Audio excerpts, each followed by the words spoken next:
Pertemuan kami berawal dari suatu kewajiban, suatu keharusan, suatu keterpaksaan. Dipaksa untuk kenal, lalu tinggal bersama. Suatu tugas yang dibebankan di atas pundak lemah kami agar kami mampu berdiri dan melihat realita dunia. Mungkin ini akan terasa berat, namun semua kecemasan itu berubah saat awal kami berjumpa. Saat kami bertatap asing, senyum kaku, lalu kau menjabat tanganku. Hai, kita akan bersama selama 45 hari. Kehidupan KKN mungkin untuk kebanyakan orang merupakan kehidupan yang tiba-tiba ada dan tiba-tiba tidak ada.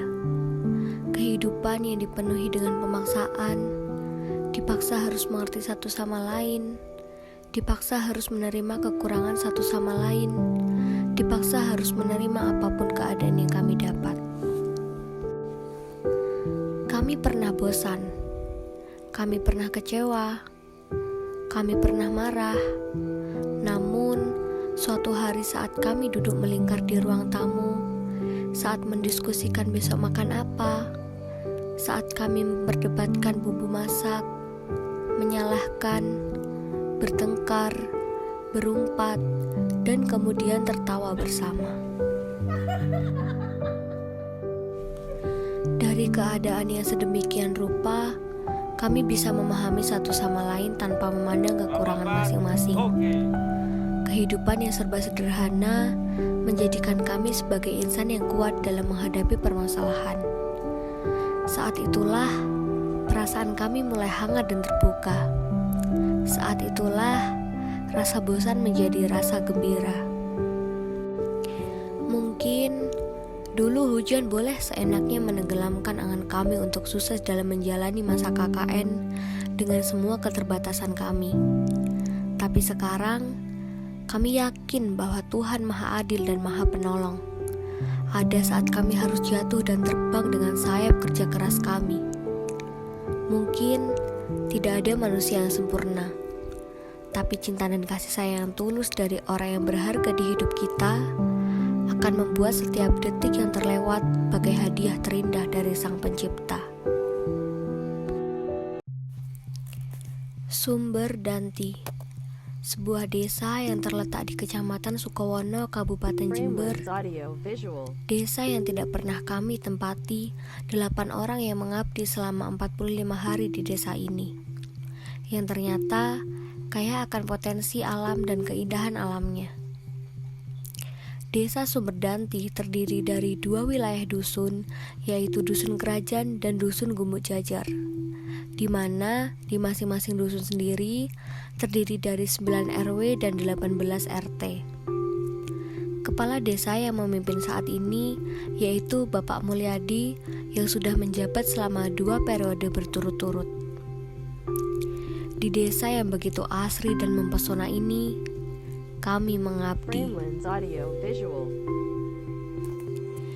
Perjalanan kami dimulai dengan survei UMKM yang ada di desa Sumberdanti. Mulai dari survei ke tempat pembuatan sangkar burung, tempat pembuatan tahu baik mentah maupun goreng, dan juga tempat pengrajin batik tulis. Terdapat 2 jenis pembuatan sangkar burung di desa Sumberdanti, yaitu sangkar burung setengah jadi dan sangkar burung yang sampai tahap finishing. Selain sangkar burung, desa Sumberdanti juga memiliki potensi UMKM lain, yaitu pabrik tahu, yang ada 2 jenis pembuatan tahu, yakni tahu mentah dan juga tahu goreng. Tidak cukup sampai di situ, desa Sumberdanti juga memiliki potensi UMKM batik yang masih berumur jagung, atau lebih tepatnya masih berjalan 15 hari pada waktu kami pertama kali datang di desa. Setelah kegiatan survei UMKM kami selesai, kemudian kami melakukan pertimbangan untuk masuk ke masing-masing celah pada UMKM tersebut dengan terus berkonsultasi kepada kepala desa dan pembimbing lapangan kami. Akhirnya, kami memilih untuk mengambil program kerja pembuatan pupuk organik cair dari limbah cair tahu. Adanya proker ini dilatar belakangi karena mayoritas masyarakat di Desa Sumberdanti yaitu petani, memiliki lahan persawahan yang sangat luas, serta memiliki banyak sumber air yang dapat dimanfaatkan. Sedangkan limbah cair tahu hanya dibuang begitu saja ke sungai terdekat yang dikhawatirkan akan mencemari lingkungan, khususnya sungai atau bahkan sumber air yang ada. Tujuan lain adanya program kerja ini yaitu agar produk pupuk yang sudah direncanakan dan diproduksi diharapkan dapat membantu petani untuk menjadikan pupuk organik cair limbah cair tahu sebagai alternatif penggunaan pupuk anorganik guna meningkatkan produktivitas pertanian di Desa Sumberdanti dan membantu para petani terkait kebutuhan pupuk yang dewasa ini cukup sulit didapat dan mahal. Program kerja pembuatan pupuk organik cair dari limbah cair tahu diproduksi menggunakan beberapa bahan campuran, yaitu limbah cair tahu sebagai bahan baku utama, EM4 sebagai bakteri fermentasi, air gula sebagai makanan bakteri EM4, dan air kelapa untuk membuat hasil pupuk semakin berkualitas. Proses pembuatan pupuk organik cair juga terbilang mudah. Bahan-bahan yang sudah dipersiapkan dicampur dengan takaran-takaran yang kami ambil dasarnya dari beberapa referensi jurnal pertanian. Proses fermentasi dilakukan selama 14 hari untuk hasil yang maksimal. 14 hari fermentasi telah selesai.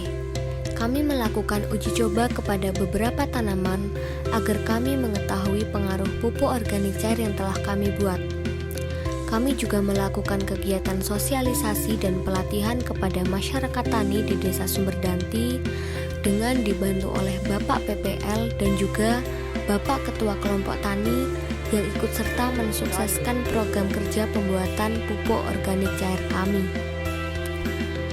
Tidak berhenti pada kegiatan pelatihan saja, kami juga melakukan trial atau uji coba pada tanaman padi di sawah yang tentu saja kami telah mendapatkan izin dari Bapak Ketua Kelompok Tani dan Bapak Pemilik Lahan.